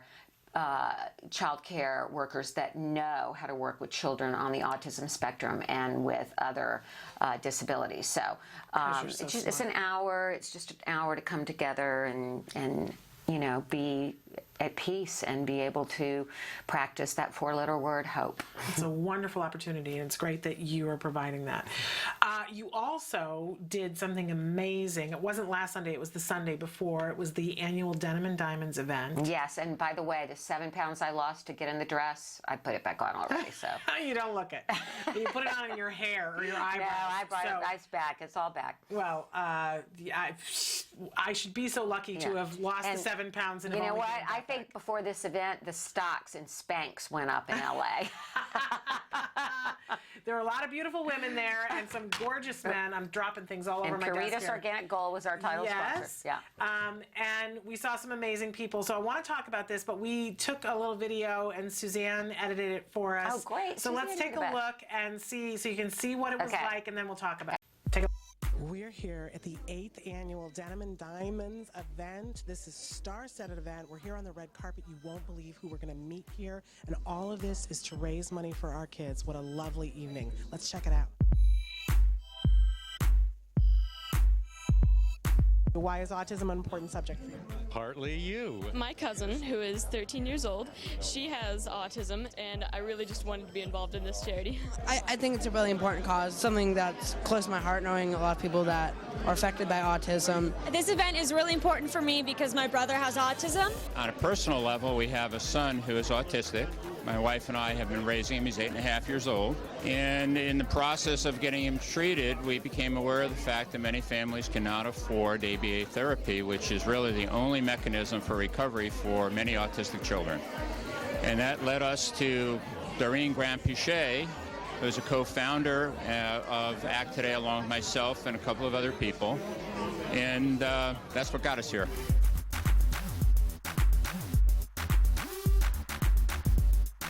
This is an amazing organization. There's so few people that can dream about accomplishing something and do it. Autism is very important to me. I have a cousin who has autism, and also one of my friends, her sister's 21 years old, and she's diagnosed with autism, and it's nice to see them stride and make progress. Any charity event or any cause that we can give back to, we always do, and it feels good. If you have fans out there that are on the spectrum, what do you want to say to them? Keep believing in yourself, and then I'll just live your life to the fullest, I guess. Don't let anyone tell you differently. Well, because it hits my family, and you know, I love coming to these events. I love, you know, reaching out to people and saying, hey, it costs you nothing to hug somebody, to say to somebody, do you need a meal cooked for you today? Can I take a moment to help you do anything? You know, it's like, give of your time. It costs me nothing. Cannot believe the turnout here. It's just absolutely spectacular. I love it. My thoughts are, it's all about that lady, Nancy Alspaugh-Jackson. I can't believe what's happening here tonight. It's mind-blowing. I'm so excited. Charity, philanthropy is incredibly important to me, and so when I get invited to these causes, it is absolutely worth my time to be here and support them, even if they don't directly affect me, but they affect millions and millions of people. So whatever I can do to help, to be a face, to bring attention to it, that's why I'm here. My son has autism, and the very first person that he knew a first name and a last name was yours. That is something, it's because of America's Funniest Videos, right? I have heard that from quite a number of parents of autistic children over the years, and it's one of the sweetest dividends for me to know that it has some sort of impact like that. Congratulations. Thank you. It was the most fun night. It really was. I was sicker than a dog. Oh, you didn't show it. I was amazed that afterwards everybody said, "Oh, you were sick," and I just thought I like had the plague. Oh my gosh! Oh my gosh! My favorite time of the night though was when you and some of the staff here at Autism Live, we were back in this room hiding away and I was taking those high heels off. Yes. And Tom and I were resting our feet, and we were reminiscing about our Boston days. That was fun. It was during the cocktail hour, and we took refuge in the little room. I went looking for my stuff because I was going to leave, and I went in, and everybody was sitting around trading stories with Tom Bergeron, and I said to Nancy, "You're hiding out in a room with Tom Bergeron, and you didn't invite me?" And she said, "Sit down. What's wrong with you?" It was a fun night. He was funny. They're just people so generous of their time. You know, people talk about a lot of celebrities not being so, but the ones you just saw, and then our board members and Dr. Granpeesheh, and we had a lot of grant families there too that were able to interact with people that had never really heard what it's like for a family to get a grant that can change their life, and people just said that meant so much to them. So it was great. And that auctioneer. I gotta say, I wanted to meet him because he was great. When they started, you were auctioning off a basketball that was signed by the Miami Heat. All of the Miami Heat, LeBron and everybody was so excited about it, right? But food had just started to come out, and everybody, you know how that is. Everybody was sort of talking, and he started taking the bids, and he went, "All right, let's just stop for a second, and let's remember why we're here and what it is that we're doing. You're only bidding, or you're clapping for the people who are bidding. Now let's start again." That was great. And yes, and the it really price of the basketball went up exponentially, and I went, like, I would have kissed him if I hadn't been so sick. That guy was a great awesome. Donnie, and of course Bruce Lawrence. He kind of spearheads the whole thing. But and your husband was working that room too. I know, he always does. And Susan Cross got the Golden Cowgirl Award for everything she's done for us. Yes. And but Vin DeBona was the star of the night. He was amazing. Yeah, because he really believes in philanthropy, and although he's not touched personally by this, he knows people who are. And it was really when Rita and I adopted Wyatt, and when Wyatt regressed into autism, Ben knew all about it and was very, was there with all of his emails, like, you're in my thoughts, you're in my prayers. And, people don't have to do that. People don't have to do that. And when I call these people and I say, I need you here for this event, and, they always show up, and it's just, they're a gift to the world. Yeah, absolutely. It was a lovely evening, and everybody all night long, I have to tell you, because I like to tell people when people are saying nice things behind your back, all night people were talking about what a lovely event, and attributing it to you and all the work that you do, and people kept on saying, I'm here because of Nancy. Well, I'm uncomfortable with that, but because I'm here because of That's okay, Amy it doesn't and matter. Daphne, but anyway, and for the families, that's why I like people showing up. I know that they did a lot of work, but people showed up because of you. Well, I really appreciate that, and that's when I, coming full circle to the series, Autism Empowerment. Yes. I think what happens is something, autism changes you in a way that it makes you aware of the world in a very different way. And I've rarely met a parent of a child with autism who isn't one of those people that pays it forward. Yep. And like I always say, I didn't choose this path, it chose me, but I'm glad it did. But you're working it in heels. Well, I am, babe. I'm working it in heels. And speaking of when you have autism, you see the world in a different way. We've been covering the ongoing story happening with the Disney Assistance Pass, but we haven't had an opportunity to talk about it with you. No. And the new policy has been instituted, and you shared an article, we've got it here somewhere, because there have been so many different articles. Yeah, I'll let you handle it because it was yours. Okay. Well, they're talking about... No, that's not it. That's not it? Okay. I'll find it. Because, they're basically what I think about this is that it's become bigger than, Here you go. Okay, I got it. All right.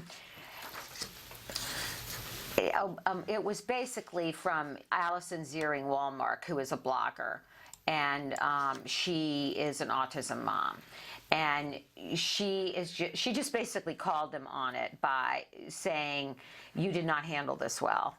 Well, and also they've been, they have been disingenuous about it too, because I know I've called several times, and what I hear is, well, it's going to be such a great new plan because we had this approved by Autism Speaks, to which I am now able to say to them, oh, I'm so sorry, but that's not true. Well, I think it comes down to this. She starts her blog with, Walt Disney himself said, we believed in our idea, Disneyland, a family park where parents and children could have fun together.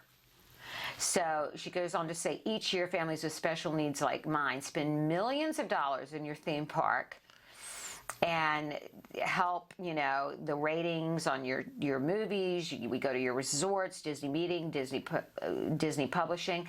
So after all our community has done for you, how do you repay us? You take away the single most important piece of my benefit the park affords families who travel with special needs individuals, the guest assistance card. So that's basically her feeling on it, and I think most parents feel the same way. I also take issue with the fact that I loved the fact that it was called the Guest Assistance Pass, and now it is the Guest Disability card. I know. Do we have to have, that's why I say exceptional parenting. Right. Do we, exceptional children. Do we have to have disability all the time? And I'm not afraid of the word disability. I'm not. But why would you go backwards? If it said guest assistance, why would you go backwards on that? And there's got to be a better way of weeding out people that aren't, there just has to be. So I don't know. I mean, they've reported that in this first week of it, that the lines were 1 to 2 hours just to get the pass before you went to stand at the kiosk to wait in line to get on the ride. Well, clearly this is just not something not working. Disney needs to hear us. Disney needs to hear us, and they'll only hear us with our pocketbooks. So maybe if we stop going. I didn't get my passes yet. Yeah, well, maybe if we stop going, and maybe if we stop watching Disney movies, and maybe they're a major corporation. I don't want it to come to that. I don't want it to come to that either. They've said that they'll listen to us. I hope that they will. We've had Autism Society of Los Angeles on the ground taking notes, and hopefully they will hear. They have said that they will work it and work it and work it until they get it right, and I'm asking them to please hurry it up. Yeah, it's a huge group of their supporters and people that support their product. Yeah, and I also take issue with the fact that Disney has said, well, we're just doing this to stay in line with what the other theme parks do, and I always thought they were better than the other theme parks. I don't know. It's supposed to be the happiest place on earth, not the place that's equal. I don't look at any of those other theme parks as even coming close. But if you want to be more like them, then you're going to be less Disney, and you're going to be more unlike Walt Disney, who's the genius of the company, and that's where I think they should keep going. But that's just Disney has always been exceptional for our exceptional kids. Yes. Let's keep that Yes, going. and even realizing that exceptional children are sometimes and oftentimes the most creative. Yep. That make the best animators. Oh, you know that make there's the best all kinds of movie people makers. working at Disney that are on the spectrum themselves, and they're brilliant. Right, and he even had problems as a kid. Wyatt just read his autobiography. He was thrown out of school for pranks all the time. I mean, there are lots of people who postulate that he had Asperger's. That's I right. don't know whether that's true, but you know. But in any case, Disney, hear us and hear us quick, because we'd like for it to go back to being the happiest place on earth. Get back there. Absolutely. All right, so we're pretty much out of time, but I want to thank you for this new series, which is remarkable. Thank and you. encourage everybody to watch that. First video is already up on YouTube, and you can be watching that. Great. And we're going to unveil them every week. Okay. On Tuesday, the new episode will be unveiled. Great. So you'll see that new, and it'll refresh on YouTube as well. Yes, and I will go through 10 steps of empowerment, and then some of them are broken up and spend a little time on some other issues. Really remarkable. So, and tomorrow we're back with Julie Cornack, and we'll be talking about insurance. So we're out of time, but we'll see you. Until then, please give your kiddos a hug from me. And give yourselves a hug from me.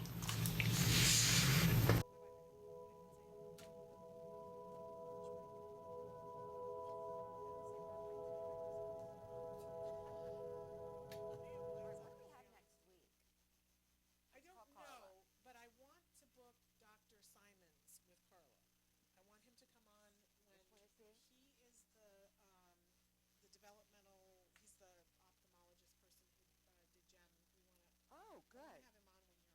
Okay, great. So let's get him. Yeah, a lot of